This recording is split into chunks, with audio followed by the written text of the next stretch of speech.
This is a follow-up supplement to creating palettes for assignment 2, week 4. At this point, you should have seen the video on using Blend, and it does a great job of kind of explaining how simple this can be. There are a couple of considerations you do need to make, and one of them is in regards to the palettes. This video is kind of following up on the previous supplement, which kind of talks about how to create them, which I will recover, but also I'm going to cover this idea of the palettes and the individual harmonies. So let's kind of start off with something a little bit simpler, and let's go with, let me pick the blue because we've used this in other examples, remembering that colors from the examples are not permitted to be used in the assignment. And what I'm going to do is make sure my continuous is checked. I've got my paint bucket, the opacity is at 100%, kind of checking my toolbar just to make sure everything's the way it should be. I'm going to enter my first parent color. Now this is different from the blend option, but this is very similar to the interval process that we've looked at prior. So for the corners, I know I want to use a tone at some point, so let me add some black and kind of just check out the values here, but I want to get something that's lighter because blue is so dark to begin with that I really want to introduce some lighter values in here. So I'm going to enter this in the bottom corner, and I also want to include a shade to make sure I get some darker values as well, and I'm going to also include a tint. Now you may want to include white or black. One other important aspect of this assignment, you are more than welcome to extend this out to a 5x5. Here we have these 33%, basically 33.3% transitions to go across these 4 steps. You have 3 transitional steps. So if you extend this to 5x5, you'll have 4, and then they're 25% for the opacity changes we're going to see. That makes it a little bit easier, but really, either way is up to you. Also, look at how this is going to be used in upcoming assignments. Just like in week 2, you may want to have the versatility of a little bit larger palette. I will permit up to 6x6 for a total of 36, but anything past that is just going to be excessive. So really, 5x5, if you're going to extend it, that's perfectly no question there. 6x6, I think we should probably discuss that on a case-by-case, but initially there's no real problem with that, and then anything past that would be excessive, and we really want to control this to have a limited palette to work with. So our next step is to create our changes in opacity. So first off, let's go ahead and just do this top row and bottom row, the first to the tint. So as before, I'm going to pick up my eyedropper tool to pick up my parent color, use my paint bucket, drop it in across, switch eyedropper again, paint bucket, and now I'm going to start with those changes in opacity. So this first one here is a decrease of 33. We're going to 67. And this next one's got another decrease of 33, or you can just type in 33. And that would be your even interval there. Similar situation down here, pick up my parent color, go back to my paint bucket, already set it 33, might as well use it. My next one then 67, because I've got a round in there at some point, and so there's my next interval. And so now we can go ahead and do these vertical ones, and this is also fairly quick. I'm trying to keep a slower pace. I know I've had some questions about how fast I've gone at times. So I am going to try to keep a better pace. If there's questions about that, just let me know. We can definitely discuss any individual aspects directly. We also don't want these to be too boring for anybody either. So now I've dropped in these parent colors for these new vertical intervals that we're creating. And so what I've done is, as I mentioned, those parent colors, and now I'm going to work with the changes in opacity going up this direction. So I'm going to pick up my eyedropper, go to my paint bucket, go to that 67. There's a number of ways you can do this depending on how you want to, on the speed you want to go. I'm going to switch back and forth between colors. So I'm going to pick up these different parent colors and just move across the way and do all the opacities at 67 without having to make any changes. And then I'll switch my opacity to 33. And I'm going to do this next set a little bit faster here. Because now we have this idea of creating this palette. Couple things to watch for. Make sure that none of the colors are too similar. If they are, maybe you need to change your parent colors, make some adjustments as appropriate. We don't really want to see 2 of the same color in any palette. So that is one consideration to make. The next issue to kind of consider when we go to this idea of triad and tetrad, and let's first do tetrad because it'll also cover complements, and I'm going to stick with something basic again. So the 0 for the red, I'm going to do the fully saturated corners. And you may want to do something different for your your corners and full saturation, depending on how you'd like to incorporate value. So 90 degrees,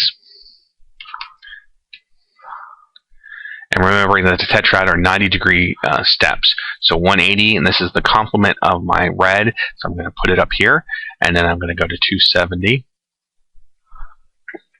So same kind of process initially. We're going to create the intervals in between. So put in my parent colors across,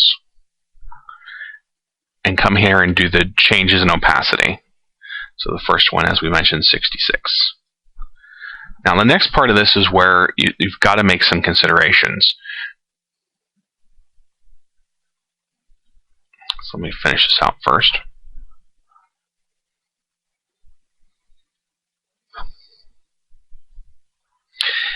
So if we went vertically between these two, what happens if you mix red and green, or this yellow-green, excuse me, is you're going to have transitions in hue. Well, the tetrad is 4 hues equally spaced. Well, if we mix these, we're going to start adding a 5th and 6th hue. So we've got to consider how we want to make these differerences. This is where that blend tutorial had some limitations, but if you consider it in context, it still works fine. What you need to do though at this point is consider how your tools are related to your color. You don't want to create a situation where you're adding hues to your palette. So in this case, I want to stay with that tetrad. I know I can't mix these. I know I can mix the complements, because what happens there is we just get a change in saturation. If we had a middle point here, we were doing 25, we'd get the gray. The gray's values would be different depending on your parent colors, which hopefully are different, so you would have not a situation, as we mentioned before, where we had 2 of the same color in your palette. We can talk about that more later if necessary. Again, here with these transitions, just changes in saturation. So we need to consider how we want to do this. Do we just want to have maybe work with values? So maybe I do the green and then maybe a darker of the 270 blue magenta, or maybe do I just have, maybe I need a row of tints or shades or tones of something. This is that opportunity to create that and add that to your palette. So thinking about that idea, first I'm going to pick up the cyan, and knowing that it's a lighter value, I'm going to make it a tint because I want to make a more extreme range of value here. I still have my opacity down, that's why I'm getting that change there. So I need to go back and fix that.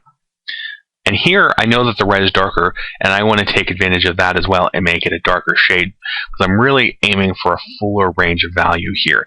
And so it drop in my parents, and then go across this as we saw. And this way we don't introduce any new colors. We offer a variety of value and saturation by doing this, but we have to skip that step of going vertically with a tetrad. Also the same is true for the triad. Think in the triad, you can't mix any 3 of those hues together. So you really have to think about individually how you're going to create different intervals rather than mixing them in this 4-corner pattern. Because at any time, if you mix those 3, you'll see changes in hue. So let me bring up another image real quick. So this is basically transparent arrangements with a triad, and what I want you to notice is that when something like this, we start to see that magenta coming out. It's still fairly red magenta. Here we get the magenta to shade, but these would be additional hues, and this is why we don't mix this. This is why this file is present, because when we're changing opacity, we're basically creating transparency, and in these transparent relationships between triad hues, you're going to create a new hue. So that's why we need to really consider this in the context of what we're trying to do with our individual palettes. And so if there's questions about that, let me know. I don't want to rush through this one either, but I'd like to consider some of those. So in this case, we were looking for value. Let's do an image mode grayscale.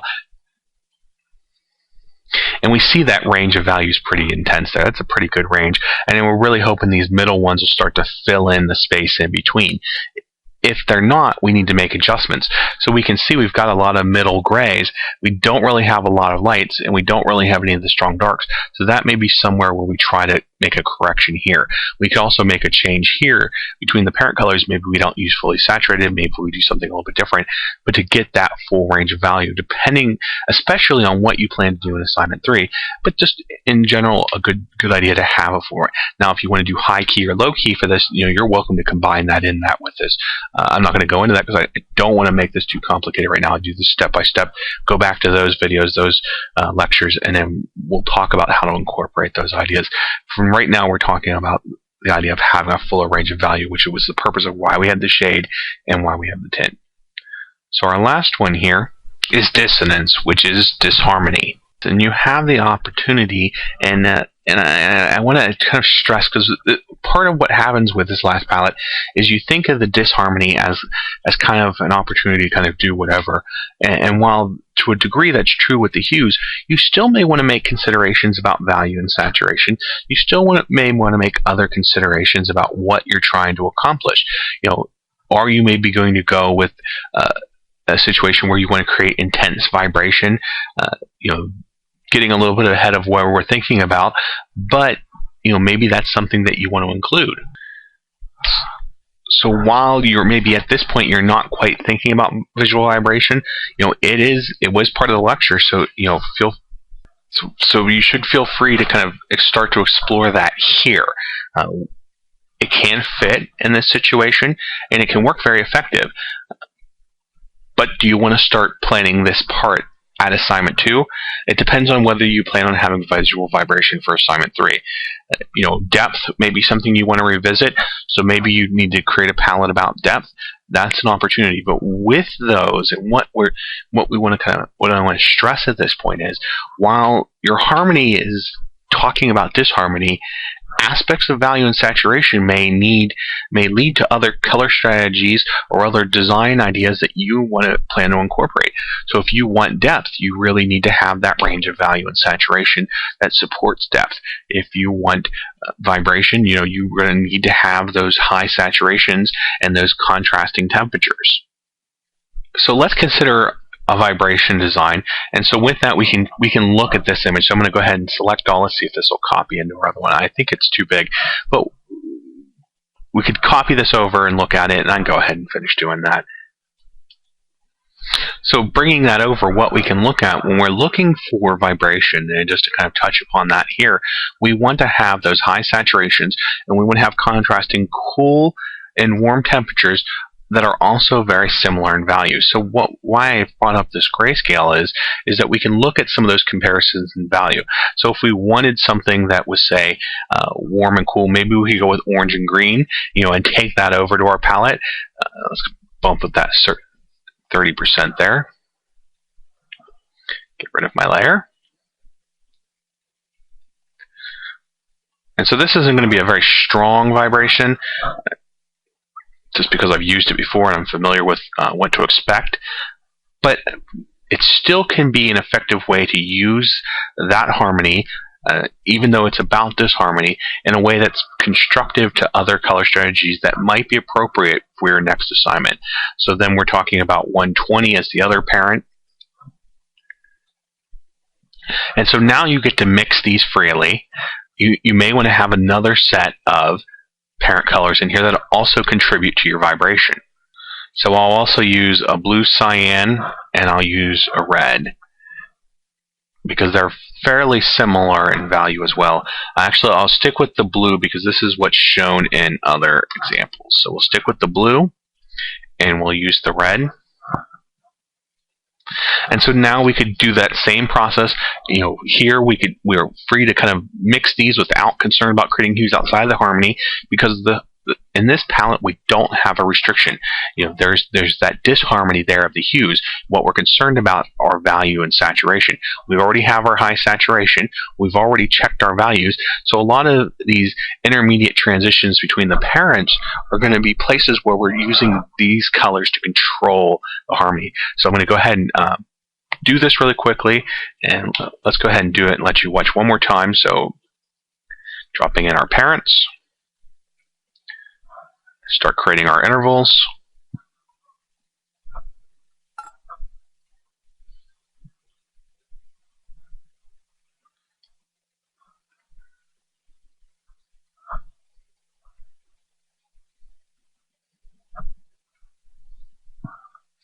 And then do the same vertically. Excuse me, I changed my opacity. And I'm going to run out of time, unfortunately. But I think at this point everybody should understand how to create intervals. And you can start to see here, while this one allows for those different hues, and how it could still represent another color strategy, that we're going to have this vibration. And maybe I'll work up a vibration design just to kind of reinforce how this would work. And then if we have questions, we'll go from